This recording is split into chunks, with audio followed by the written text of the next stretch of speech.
In this video, we're going to look at the solving a system of linear equations by the method of substitution. So it's an algebraic method.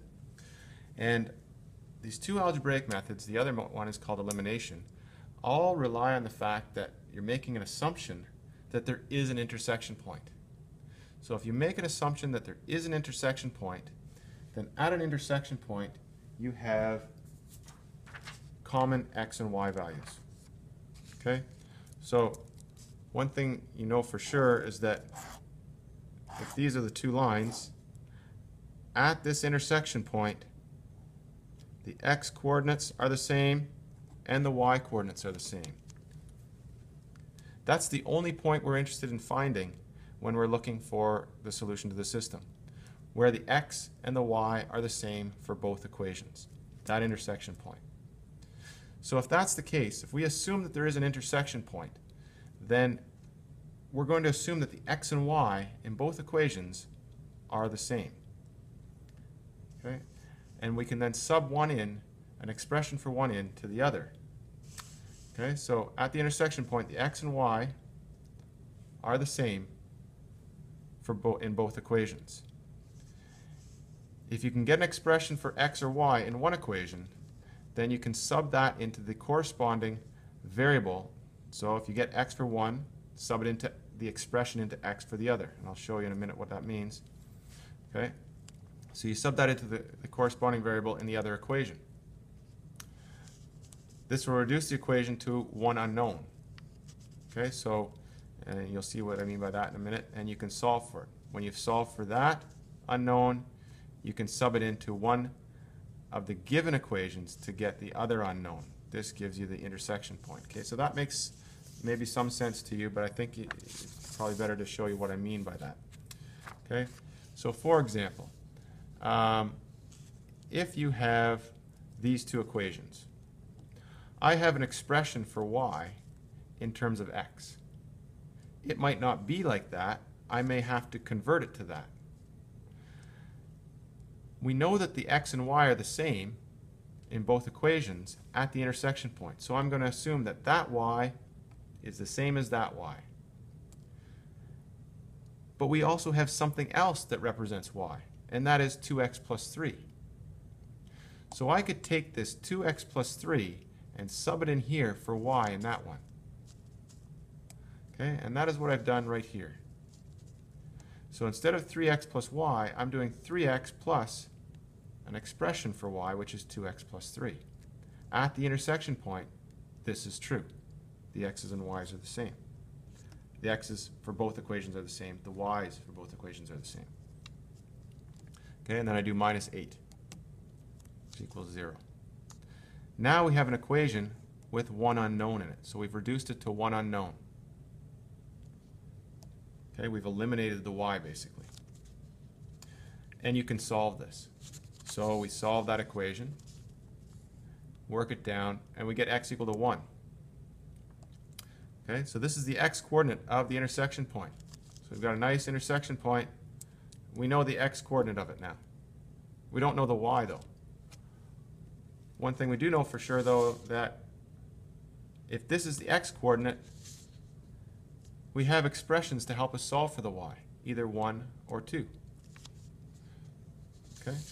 So you can sub this into equation 1 or 2, two given ones, to find the y coordinate. Okay?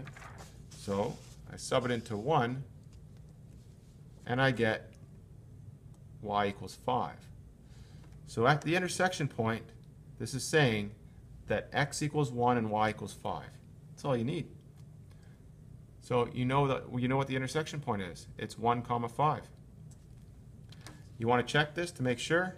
Well, try putting x equal to 1 in the second equation. So if you do that, sub it in there where x was, you solve, you also get y equal to 5, which should be the case, because the point 1, 5 should be a point on both lines. Okay, it should satisfy the first equation, which is this one, and it should satisfy that, and you can check it. Okay? So that's what you do for substitution. Get an expression for one variable, sub it into the same variable on the other one, and then solve. Solve for that unknown that you haven't eliminated. Then sub that back into one of the other two equations to find the other unknown. Okay? And we have a couple of examples here.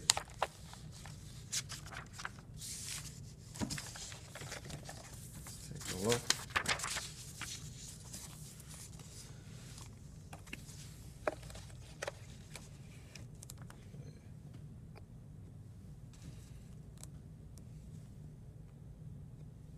So in this one, we're going to label the equations 1 and 2.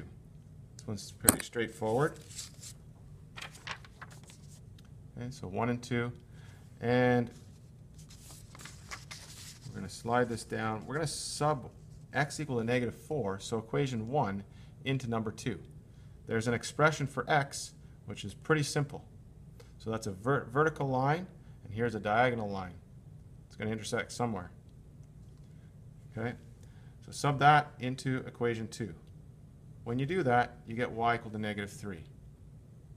So now you've got it. X equals -4 and y equals -3 must be the intersection point. Okay? So graphically, what would that look like? It's kind of like this. So x equals -4 is this line over here, goes through -4 on the x-axis. Y equals 2x plus 5. It's going to be something like this. Okay, and it goes through 5 on the y-axis, and here would be the intersection point, which we've decided is at x equal to -4, which is true, there's x, and y equals -3. Okay, so x equals -4, y equals -3 is roughly where it is there. Okay, so that's what we got out of that one. The next one, okay, got these two equations here. Both are in slope-intercept form.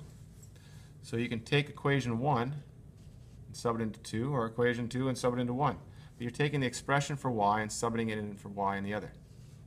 So we do this. Okay, sub that in.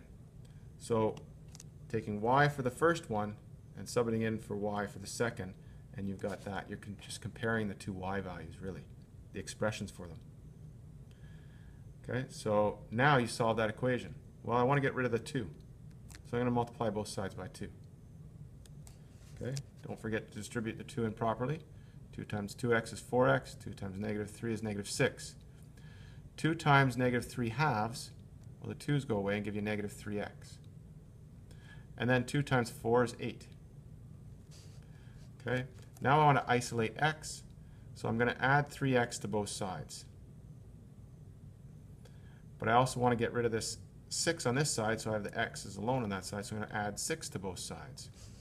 And we get this nice equation here, 7x equals 14. Okay, divide that by 2, or by 7, and we get x equal to 2. So there we go. We have x equal to 2 is the x-coordinate of the intersection point of those two lines. Now we sub that into 1 or 2.